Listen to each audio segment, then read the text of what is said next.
দেখো, কম তেল মশলায় কি সুন্দর রান্না করেছি। তোমরা একবার হলে এই রান্নাটা করবে।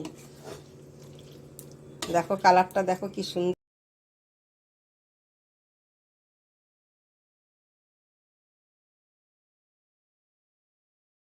আমার জলটা গরম হয়েছে, এখন আমি এর মধ্যে দিয়ে দিচ্ছি এঁচোড় আর একটা আলু, আর দিয়ে দিচ্ছি অল্প হলুদ, আর কি দেবো, অল্প দিয়ে দেবো একটু নুন। এই দিয়ে আমি এটাকে হালকা সিদ্ধ করে নেব। আমি এখন এখানে সাদা তেল দিচ্ছি,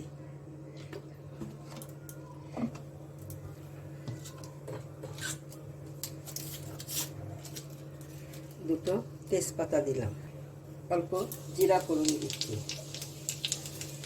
আর দিলাম দারচিনি, এলাচ, লবঙ্গ। এখন এখানে আমি দিয়ে দিচ্ছি টমেটোগুলো, পেঁয়াজ, গোটা গোটা পেঁয়াজ, গোটা গোটা মানে এরকম এইভাবে কেটে দিয়েছি পেঁয়াজটাকে।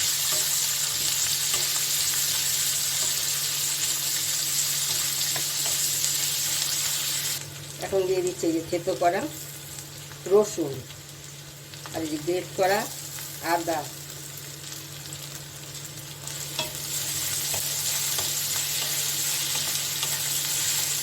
আমি পেস্ট করা কোনো মশলাই দিব না, একটু জিরার গুঁড়ো, ধনের গুঁড়ো দেবো। আর দিয়ে দিচ্ছি আমি এই যে টমেটো, এই যে টমেটো দিয়েই রান্নাটা হবে, এই জন্য আমি টমেটোটা বেশি দিয়েছি।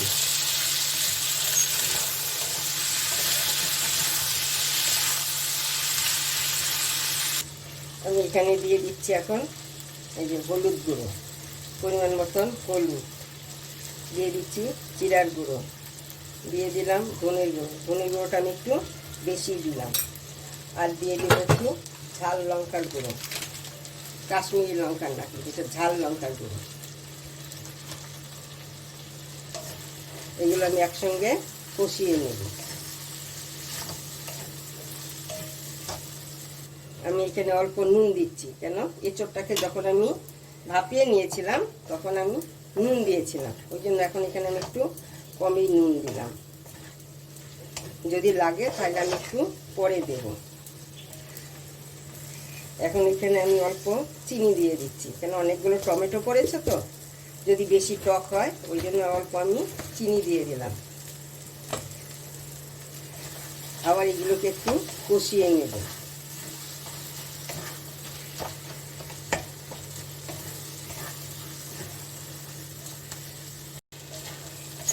এই যে আমার কষানোটা এখন হয়ে গেছে, এখন আমি এখানে দিয়ে দিচ্ছি কি এই যে সিদ্ধ করেছিলাম যে এঁচোড়টা, সেই এঁচোড়টাকে আমি দিয়ে দিলাম।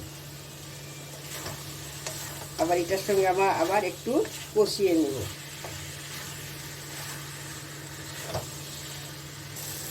দেখো আমি কত কম মশলায় করেছি, মশলা দেইনি বললেই চলে। তোমরা একবার হইলেও এইভাবে বানিয়ে খেয়ে দেখবে, ভালো লাগে কিন্তু খেতে। রুটি, ভাত, লুচি, পরোটা সব কিছুর সঙ্গেই খাওয়া যাবে। দেখেই তো বোঝা যাচ্ছে কেমন হবে। এখানে কিন্তু আমি একটু উষ্ণ গরম জল দেব, কেন গরম জলে যে কোনো জিনিসেই গরম জল দিলে না টেস্টটা অন্যরকম লাগে। ঠান্ডা জল আর গরম জলের মধ্যে তফাৎ আছে। দেখো আমার কষানোটা হয়ে গেছে, এখন আমি এর মধ্যে গরম জল দিয়ে দেবো, খুব বেশি জল দেব না কিন্তু আমি। দেখো মশলা দিইনি, এই টমেটোর জন্য খেতে এটাকে ভালো লাগে।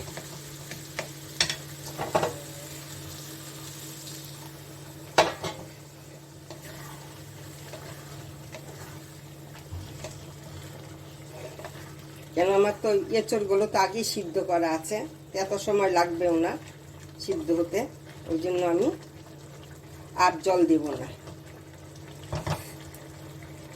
আমার নুনটা একটু কম আছে, আমি একটু দেখলাম নুন কম আছে, এই জন্য আমি আরেকটু নুন দিলাম।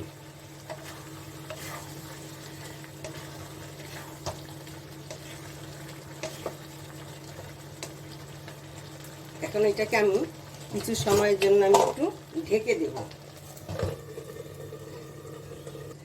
এখন এখানে আমি অল্প ঘি দিয়ে দিলাম পরিমাণ মতো।